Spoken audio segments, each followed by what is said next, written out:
सवितुर्वरेण्यं भर्गो देवस्य धीमहि धियो यो नः प्रचोदयात्। आगे परम पूज्य गुरुदेव हेडिंग लिखते हैं, जीवनी शक्ति की दृश्य चमत्कृतियाँ। मोटर का ढांचा लोहे का बना होता है। उसके पहियों में रबड़ सीटों पर रेक्सीन, खिड़कियों में कांच आदि लगे होते हैं। यह बात सही होते हुए भी उसका दौड़ना, मुड़ना, पीछे हटना आदि उस अग्नि पर, विद्युत शक्ति पर निर्भर रहता है जो पेट्रोल, बैटरी, डायनमो आदि के माध्यम से बनती है। उसकी भागदौड़ आदि में भी वही निमित्त कारण बनती है। पेट्रोल चुक जाए, बैटरी फ्यूज हो जाए तो समझना चाहिए कि वह आकार में ज्यों की त्यों होते हुए भी हरकत में नहीं आ सकेगी। शरीर संरचना भी मोटर सदृश ही है। देखने में वह हाड़, मांस, रक्त, त्वचा आदि की बनी प्रतीत होती है, पर उसकी बाहरी और भीतरी हलचलें प्राण विद्युत पर निर्भर रहती हैं। प्राण के तिरोहित हो जाने पर अच्छा खासा मोटा तकड़ा शरीर भी देखते देखते निर्जीव हो जाता है। धड़कन बंद हो जाने पर तत्काल मृत्यु हो जाती है और कुछ समय पहले तक जो शरीर प्रबल पुरुषार्थ दिखा रहा था उसे जलाने या गाड़ने की आवश्यकता अनुभव की जाती है। उसकी अंत्येष्टि न की जाए तो थोड़े ही समय में वह अपने आप सड़ने और नष्ट होने का उपक्रम अपना लेता है। जो गिद्ध, चील, श्वान, श्रृगाल जीवित व्यक्ति से सर्वथा दूर रहते थे, वे गंध पाते ही दौड़ पड़ते हैं और लाश को तेजी से उदरस्त कर जाते हैं।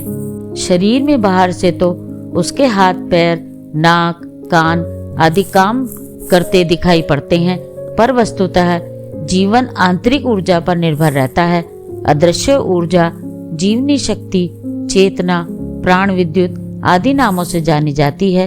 वही जीवन की संचालिका और विभिन्न हलचलों की अधिष्ठात्री है।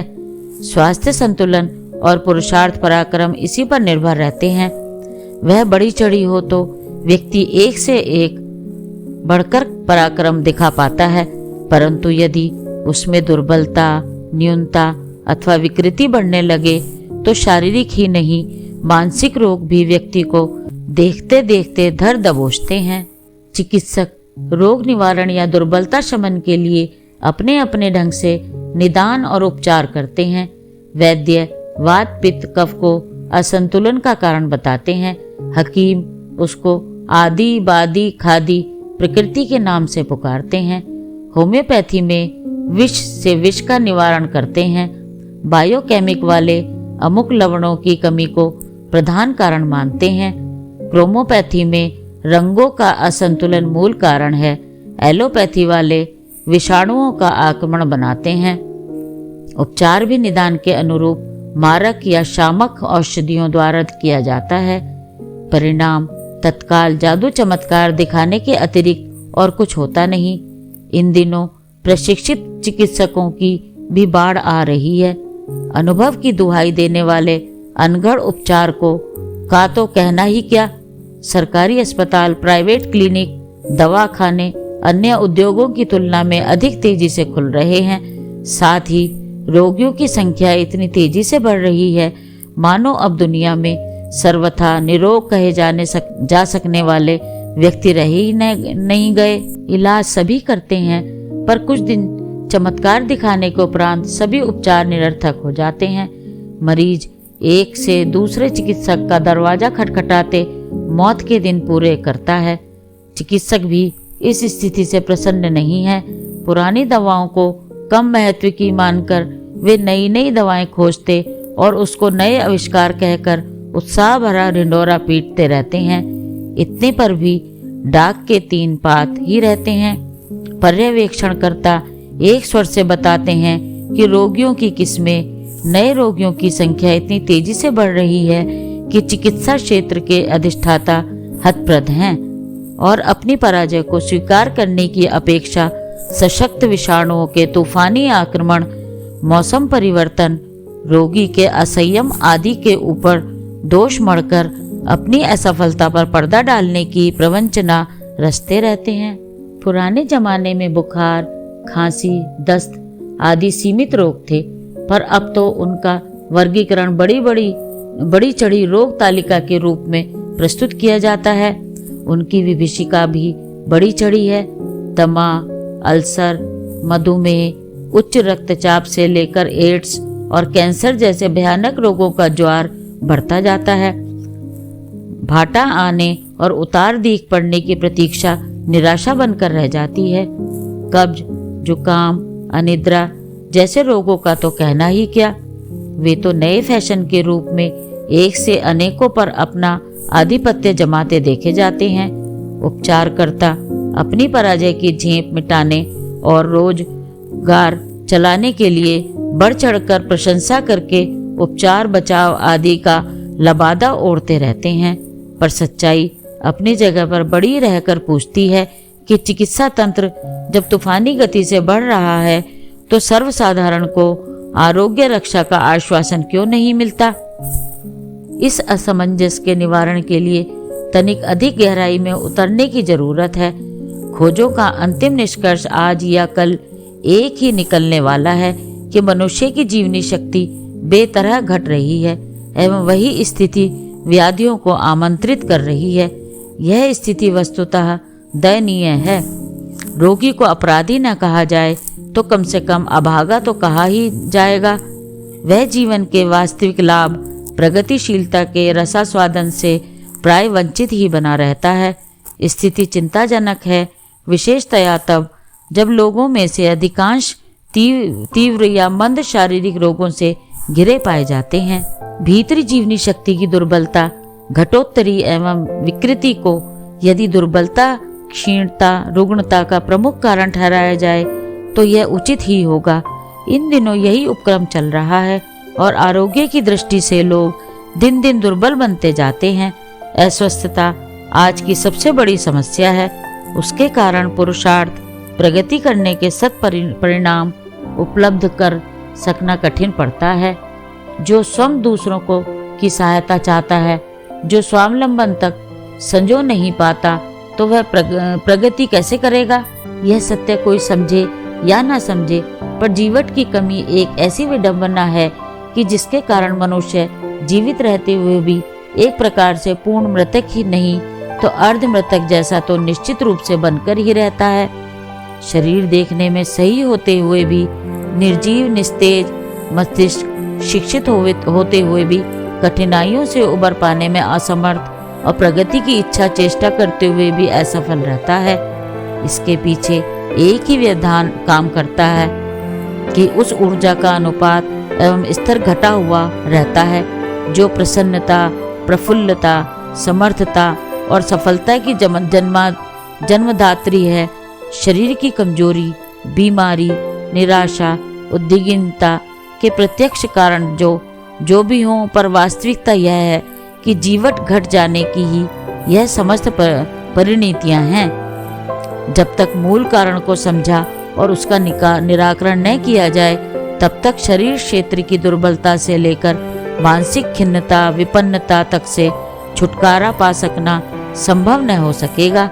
थोड़ी देर के लिए उन्हें झुटलाकर मन बहला लिया जाए तो वह दूसरी बात है।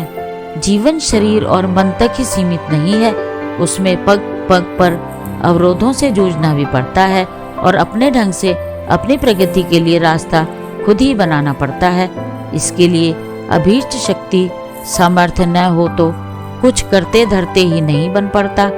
किंग कर्तव्य विमूढ़ हतप्रत की तरह ज्यों का त्यों खड़ा रह जाना पड़ता है। सांस तो लुहार की धौंकनी भी लेती रहती है। अनाज खाने और आटा नीचे निकाल देने का ढर्रा तो चक्की भी घुमाती है। कोल्हू का बैल भी किसी प्रकार पिलने और पेलने में लगा रहता है।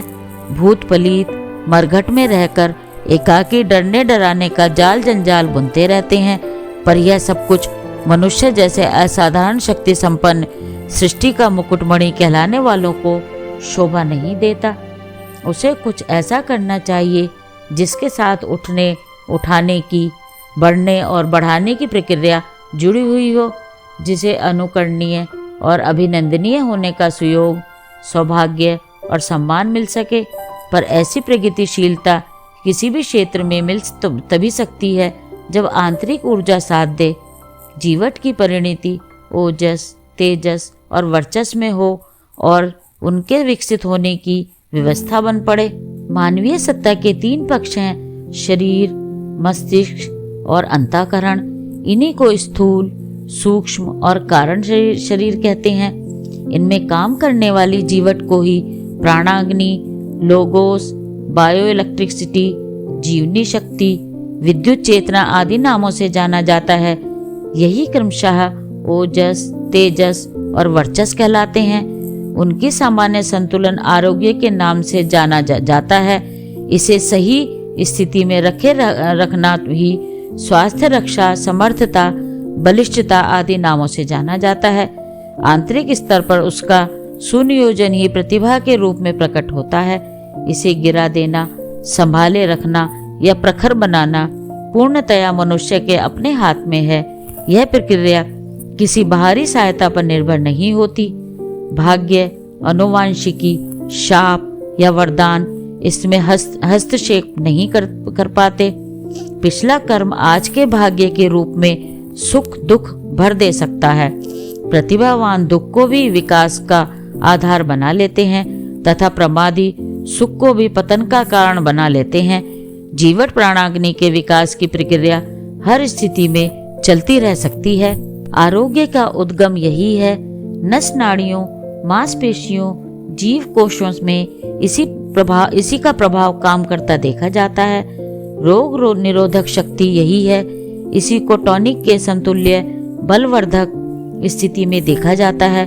मस्तिष्क में बुद्धिमत्ता, दूरदर्शिता, सूक्ष्म निरीक्षण क्षमता इसी के चमत्कार हैं।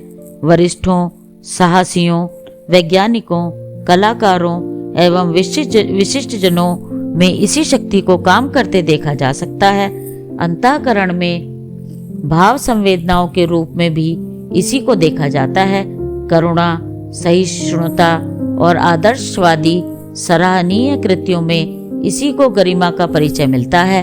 यह शरीर में कम मात्रा में हो तो समझना चाहिए कि व्यक्ति आए दिन बीमार पड़ेगा और अशक्तता से घिरा हुआ अपने आप को दुर्बल, पीड़ित एवं आदि व्याधियों से घिरी स्थिति में अनुभव करता और कराहता रहेगा।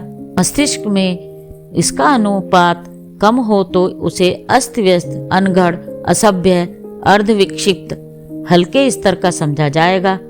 औंधे सीधे स्वभाव के कारण वह गलतियों, गलतफहमियों का शिकार रहेगा। ऐसा कुछ करते कहते देखा जाएगा जो सभ्य जनों को शोभा नहीं देता। अंतःकरण की दृष्टि से हे स्तर वाले निष्ठुर, निर्मम, नीरस, स्वार्थी और पतित स्तर के आचरण करते और उपहास अपमान सहते दिखाई देते हैं। जिनमें यह प्राण संपदा जितनी कम है उन्हें उसी अनुपात में दीन, हीन, पिछड़ा, दरिद्री एवं अभावग्रस्त माना जाता है। इसे दुर्भाग्य ही कहना चाहिए कि हम प्रत्यक्ष कलेवर को देखते हैं, उसके पीछे काम करने वाली अदृश्य सामर्थ्य का न मूल्यांकन कर पाते हैं और न महत्व ही समझ पाते हैं। मांसपेशियों की पुष्टाई देखी जाती है, पर यह भुला दिया जाता है कि बिजली ही यह शक्ति पुंज है जो अनेक उपकरणों को चलाती और जलाती है। बिजली की धारा न बह रही हो तो बल्ब, पंखे, हीटर, कूलर आदि कितने ही सुंदर या महंगे क्यों न हों, वे अपना काम ठीक प्रकार से नहीं कर सकते।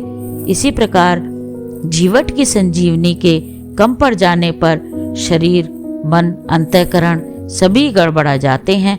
विशेषतया स्वास्थ्य तो चौपट हो ही जाता है, जैसा कि आजकल सर्वत्र दिखाई पड़ता है। कृपया लाइक करें, सब्सक्राइब करें तथा हमारी नई वीडियो देखने के लिए बेल आइकन दबाएं।